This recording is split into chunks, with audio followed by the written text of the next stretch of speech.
Welcome back to Tale of Wonder. Today, we delve into the shadows of history, to a time when martial prowess wasn't just about discipline and honor, but about something far more raw, far more urgent: survival. Imagine, if you will, a fighting style so effective, so utterly and terrifyingly devastating, that governments didn't just regulate it, they feared it. They feared it more than any newfangled rifle, more than a revolutionary's bomb. Imagine a style whispered about in hushed tones, its very existence threatening the delicate, precarious balance of an entire society. This isn't a fairy tale. This isn't a legend from some bygone era of myth and magic, of warrior monks and secret scrolls. This is the true, buried story of a martial art so deadly, so efficient, and so inherently dangerous that it was officially outlawed. And the shocking twist? The part that will truly chill you? It wasn't some ancient, forgotten art from a distant land, brought over on spice ships. It was something far closer to home, far more insidious, and ultimately, far more revealing about the dark, pragmatic corners of human nature. Prepare yourselves. Because the tale of its rise, its brutal suppression, and its eventual, deeply ironic resurgence is one you won't soon forget. Our story begins not with a chiseled warrior in a sun-drenched dojo or a serene monk on a misty mountaintop. It begins, as so many strange tales do, in the heart of the beast, 19th century London. Now, to understand what happens next, you must first understand this London. It was the capital of the world, a glittering jewel of an empire and an open, festering wound. It was a city of impossible, breathtaking contrasts. For every grand carriage clattering over the cobblestones of Mayfair, there were 1,000 souls huddled in the freezing, fog-choked alleys of Whitechapel or the Saffron Hill rookeries.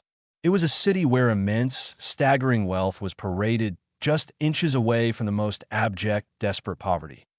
This was a London perpetually choked in a yellow-brown fog, a miasma of coal smoke and river damp that clung to everything that tasted of iron and soot.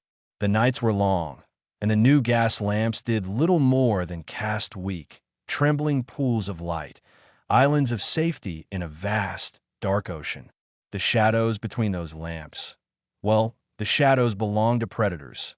Personal safety, the kind we take for an absolute right, was a luxury. It was a privilege reserved for those who could afford private security or a heavy, locked door in a good neighborhood.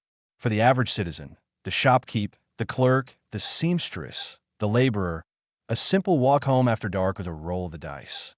The peeler, the early policeman, was a rare sight, and the labyrinthine streets, the endless courts and snaking alleyways, were the hunting ground of the footpad, the cut purse, the area dives, and the brutal street gangs.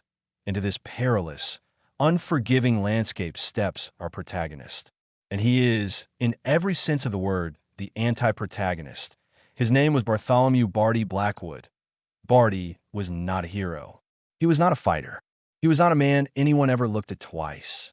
Imagine a man who seemed to be composed entirely of apology and nervous angles. He was wiry, perhaps in his late 40s, with a threadbare coat that was always buttoned one button too high, as if to protect his throat. He wore spectacles, one arm repaired with a twist of copper wire, and they perched precariously on a nose that seemed perpetually sniffing for danger. He was a clerk by profession, working in a vast, gray counting house where the only sound were the scratching of quills and the ticking of a dozen clocks, all counting down someone else's money. Barty was, by all accounts, invisible. He was the man you'd brush past on the street and not remember. The man who would flinch if a carriage horse snorted too loudly. And he had a secret, one betrayed only by a faint, persistent, nervous twitch in his left eye. Barty Blackwood was terrified. He lived in a state of constant, low-grade fear. His world was a series of potential threats. A loud voice in a pub, a group of apprentices play fighting on the corner, a dark alley that might shave 3 minutes off his walk. He saw it all as a precursor to violence. And so, this unremarkable, frightened little man did something remarkable. In the privacy of his small, damp room, by the light of a single tallow candle, he began to think. He didn't have strength. He didn't have size. He had no prowess with a sword or a pistol. All he had was his intellect, an intellect sharpened by years of observing the tiny, overlooked details in his ledgers. And as feared, he began to study the human body, not as a physician, but as an engineer, as a demolitionist. Where was it weak? Where did it break? He studied the predators he saw on the street, the way a bully moved. The bully relied on intimidation, on a big telegraph punch, on a predictable lunge. And from this, Barty Blackrock developed a system. He called it, in a rare moment of dry, academic wit, the gentle art of persuasion. It was anything but gentle. This was not boxing with its rules and its padded gloves. This was not the noble art of fencing, a sport for gentlemen. This was something else. It was a street-born, brutal, and terrifyingly pragmatic amalgamation of wrestling throws he'd seen dockworkers use, of brutal joint locks, of eye gouges, and, most critically, the strategic weaponized use of everyday objects. Barty didn't teach a fancy kata. He didn't preach philosophy or the balance of yin and yang. He taught survival. He taught how to end a fight in the 3 seconds it took for an attacker to realize what was happening in Barty's system. A lady's hat pin, long and sharp, wasn't an accessory. It was a dagger aimed at the cluster of nerves behind the ear. A heavy wool coat wasn't for warmth. It was a blinding distraction, to be thrown over an attacker's head before a devastating kick to the knee. An umbrella. Oh, an umbrella was a masterpiece. The metal tip could be jabbed into the throat. The curved hook could be used to snap a wrist, break a nose, or hook an ankle to send a man crashing backwards onto the stone. He taught his students to forget everything they thought they knew about fighting. There is no honor in a dark alley, he would hiss, his voice barely a whisper in the back rooms he rented. There is no fair play. The Marquis of Queensberry will not be there to save you. There is only one rule. You walk home, and he does not. He taught how to disable, quickly, efficiently, and with extreme, permanent prejudice. He taught how to turn an attacker's own strength against them, how to break a thumb that was gripping your lapel, how to drive the heel of your boot onto the delicate bones of an instep, how to use your voice, not to scream for help, but a sudden, sharp, animalistic bark, to startle, to create that 1-second opening. His small, clandestine classes began in the dimly lit, sawdust-strewn backrooms of pubs, the air thick with the smell of stale ale and fear. And his clientele, they were not the sort of people who would ever join a boxing gymnasium. They were shopkeepers, tired of being shaken down by local gangs. They were seamstresses, their hands raw from lie, who had to walk home past the textile mills late at night, a gauntlet of drunken, leering men. They were men like Mr. Finch, a young barrister, educated at Oxford, who found his eloquent arguments meant nothing to a pair of thugs who'd blacked his eye and stolen his pocket watch twice in a single month. He came to Barty not seeking strength, but seeking to reclaim his dignity. They were the invisible people, Barty's people, and for them, the gentle art was a revelation. It was empowerment. It was control. That seamstress, all of 90 pounds soaking wet, suddenly realized she could break the arm of a 200-pound navvy. That nervous barrister learned that his walking stick, applied correctly, could shatter a kneecap. Barty, in his quiet, twitchy way, was a revolutionary. He wasn't just teaching self-defense. He was teaching that fear itself could be a weapon. He was teaching them to channel it, to focus it from a paralyzing fog into a cold, sharp diamond point. Word of Blackwood's dirty fighting, as it was inevitably nicknamed, began to spread like a contagion through the city's less reputable districts.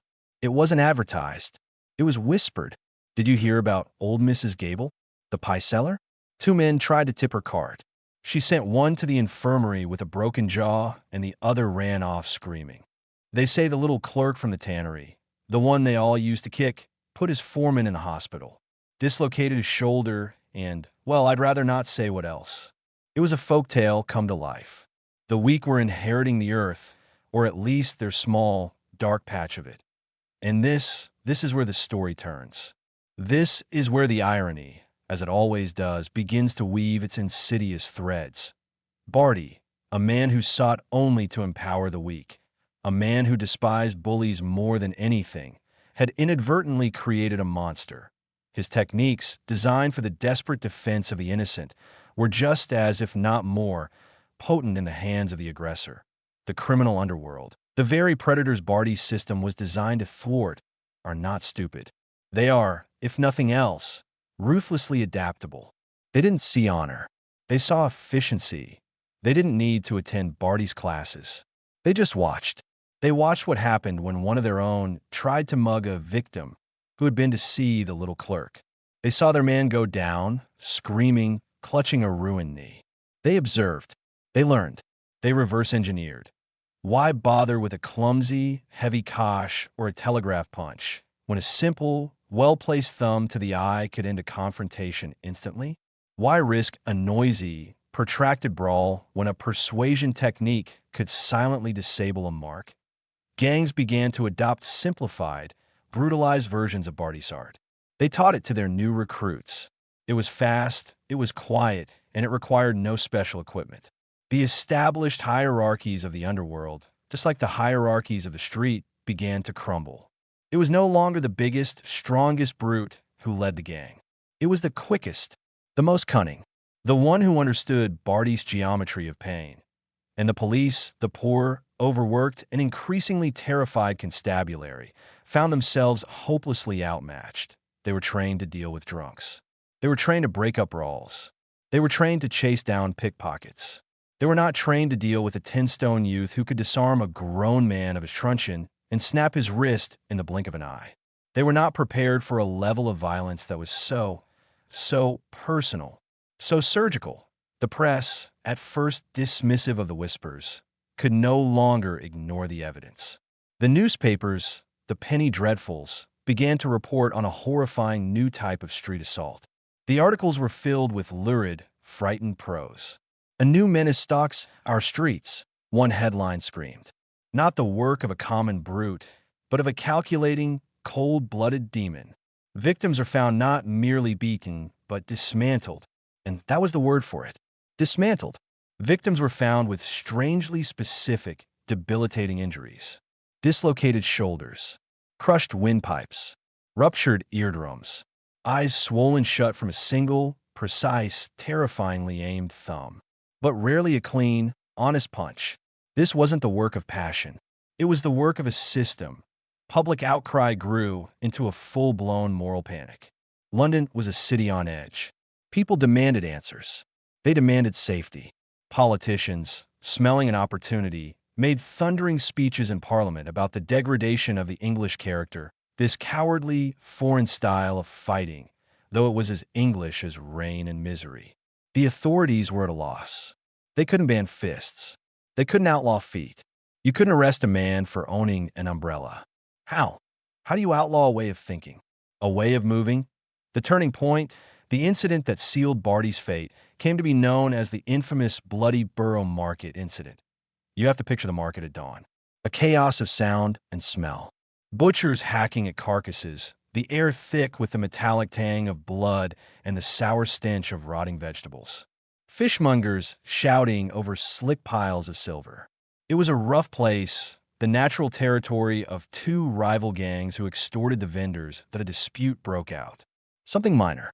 A stolen crate of apples, a turf disagreement. Normally, this would have been a loud, disorganized brawl. Shouting, posturing, maybe a few punches thrown, a bloody nose, but not this time. Witnesses would later tell the police that it was the silence that was the most terrifying part. It wasn't a brawl. It was a cull point. Two groups of men converged, and the fight was over in less than a minute. There was no shouting, just the wet, sickening sounds of impact. Grunts, the snap of bone. When the dust settled and the other vendors crept out from behind their stalls, several men were on the ground, writhing. And one man was not moving at all. He was lying near a pile of discarded cabbage leaves, his head at an impossible, grotesque angle. His neck had been snapped, cleanly, efficiently. This was too much. This wasn't a fight. This was an execution. The brutality, the sheer cold-blooded efficiency of it, shocked even the most hardened constabulary. This was no longer a matter of simple street violence. This was something new, something coordinated, something taut that a desperate investigation was launched. And all threads, all whispers, all the terrified accounts of victims and the bragging of arrested thugs eventually led back to one unbelievable source, that a small, twitchy clerk named Bartholomew Blackwood. They arrested him at his desk. He was in the middle of tallying a column of figures for a shipping magnate. The ink was still wet on his ledger. When the two large, grim-faced constables put their hands on his shoulder, he genuinely, truly had no idea why. He was, as ever, terrified. His trial was a spectacle. The prosecution, eager to placate a frightened public, painted Barty not as a man, but as a monster, a professor of thuggery, a Svengali of the streets. They brought in doctors to describe, in graphic detail, the injuries his system could inflict. They twisted his entire life's work. The charges were vague because they had to be inciting public disorder, conduct unbecoming, and the deadliest of all, contributing to the proliferation of dangerous fighting techniques to the criminal element. Barty, standing in the dock, looked impossibly small. He looked, as he always had, like a victim. His reedy voice cracked as he tried to explain. No, you don't understand, he stammered, his eyes darting around the packed, hostile courtroom. It was for the others. It was for Mr. Finch. It was for the seamstresses. It was for Mrs. Gable and her pies. It was to make them safe. But his words were drowned out by the prosecutor's roar. Safe? You call this safe? He bellowed, holding up a grim, forensic sketch of the man from Borough Market. You didn't make them safe, Mr. Blackwood. You made them monsters. You armed the serpent. You gave fangs to the gutter. Barty was bewildered. He was heartbroken. He had spent his life in fear, and in his one attempt to fight back, to give others a shield, he had instead forged a sword. And now, the very society he had sought to protect, the very establishment he had never once felt a part of, was bringing its full, unholy weight down upon him. His intentions, pure as they may have been, were utterly irrelevant. They were lost in the tidal wave of public fear and political opportunism. In a landmark ruling, the magistrate, a pompous man with vast, snowy white sideburns, delivered his verdict. He declared Blackwood's dirty fighting, and any and all variations thereof, to be an existential threat to public order. This art, he intoned, is an affront to civilized society. It is the tool of the anarchist, the footpad, and the assassin. It undermines the very God-given hierarchy of our world. It is, from this day forward, banned. Teaching it, practicing it openly, even possessing diagrams of its techniques, was deemed illegal. Punishable by heavy fines and even imprisonment, the gavel fell. The sound was so final. It wasn't just a man being sentenced. It was an idea being banished. Barty Blackwood was ruined. His name was dragged through the mud. He lost his job. He lost his meager savings. He faded into the obscurity from which he had so briefly and so disastrously emerged. The public, relieved, believed the threat had been contained. The headlines declared a great victory for decency. Society, it seemed, had breathed a collective sigh of relief. The deadly, outlawed fighting style had been vanquished. Or so they thought. The truth, as it so often is, was far more nuanced and infinitely more ironic. You cannot outlaw an idea. You cannot ban a principle. And Barty's principle was simply pragmatism. The outlawing of his system didn't make it disappear. Of course it didn't. It just did what Barty himself had always done. It faded into the shadows. It went underground. The very qualities that made it so effective, its adaptability, its lack of dogma, its brutal focus on practical, no-nonsense techniques, ensured its survival. The criminals, who cared nothing for the magistrate's gavel, loved the ban. It made the skill rare, exclusive, a dark badge of honor. To know Barty's work was to be a true professional, a cut above the common thug. They continued to refine it, to employ it, to pass it down in the dark. But the real irony, the part that would have made Barty laugh, if he had any laughter left in him, was what happened with the police, Imagine a seasoned, grizzled police inspector. Let's call him Inspector Reed. He was at Borough Market. He saw the body. He's been on the street for 20 years, and he's never seen anything like it. He's a pragmatist, just like Barty. And he's terrified for his men that he sees his constables, with their tall hats, their stiff parade ground drills, and their simple wooden truncheons, going up against men who can kill with their bare hands in seconds. He realizes, in a moment of cold, dawning horror, that his men are obsolete. Inspector Reed has to make a choice. A terrible, hypocritical choice. Does he uphold the letter of the law, the new law that banned this style? Or does he uphold order, his true purpose? He chooses order. Weeks later, in a damp, secret training room in the cellar of a police station, Inspector Reed stands before a man in shirt sleeves. The man is one of Barty's old students, a man Reed had arrested on a minor charge and then quietly made a deal with. "Show me," Reed says, his voice low. "Show me what the little clerk taught you. Show me. Show me everything." And so, the ultimate hypocrisy was born. The state, in its desperation to combat the monster Barty had unleashed, was now secretly, covertly, and desperately studying the monster's own methods. They had to. How else could they possibly combat an enemy using such efficient, brutal techniques if they didn't understand those techniques themselves? They outlawed. Art became the secret curriculum of the enforcers. Now, let's fast forward. Let's jump a century. Let's leave the fog and the gas lamps and the counting houses behind.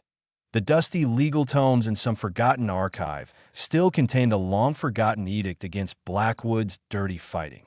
It is technically still illegal, but today you walk into almost any serious self-defense class. You walk into any mixed martial arts gym.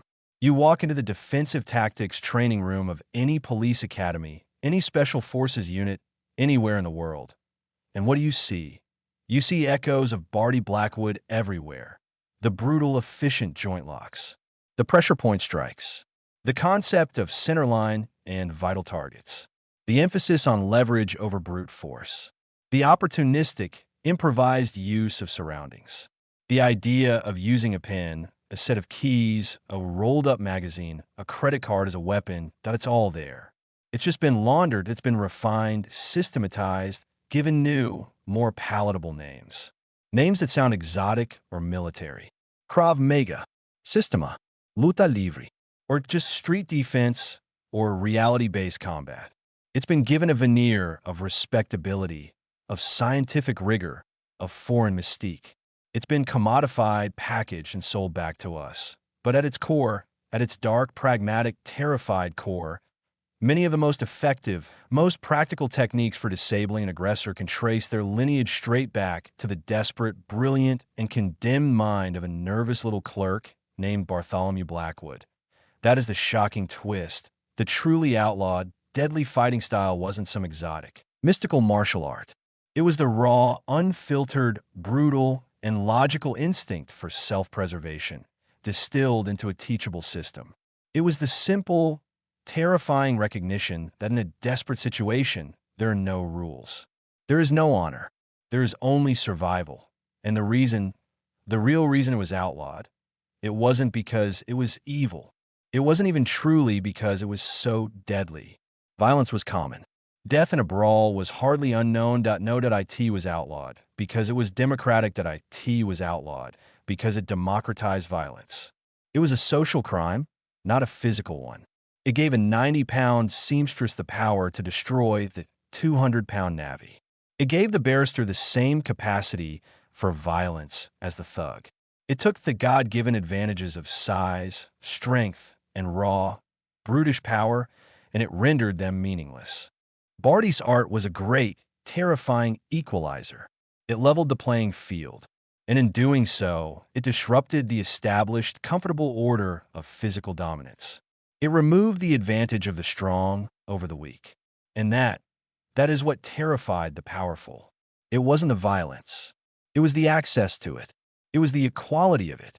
It was a system that allowed anyone at all, regardless of class or gender or size, to become lethally dangerous with a few weeks of dedicated practice.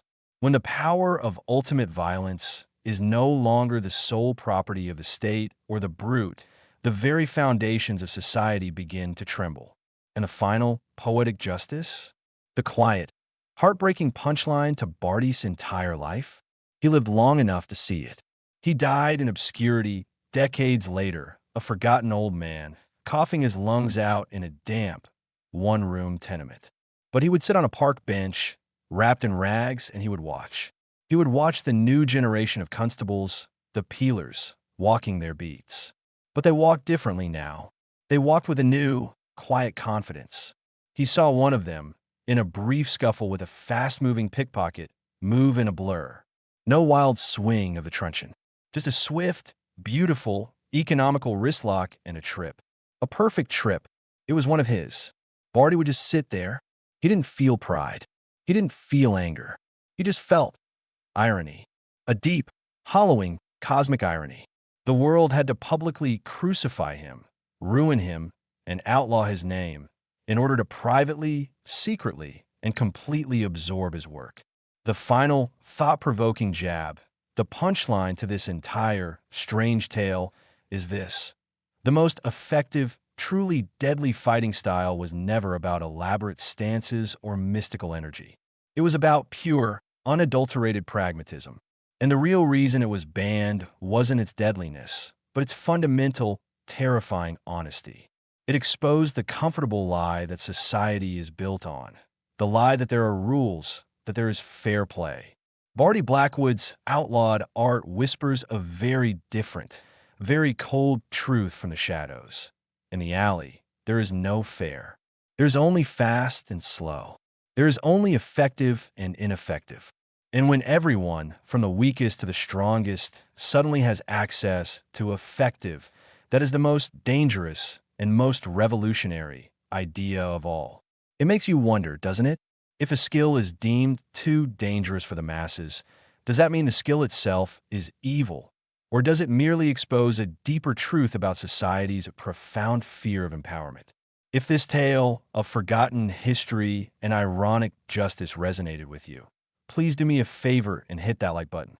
Share your thoughts in the comments below. I truly love reading your insights and theories. And of course, if you haven't already, please subscribe to Tale of Wonder for more journeys into the untold stories that shape our world. See you in the next video.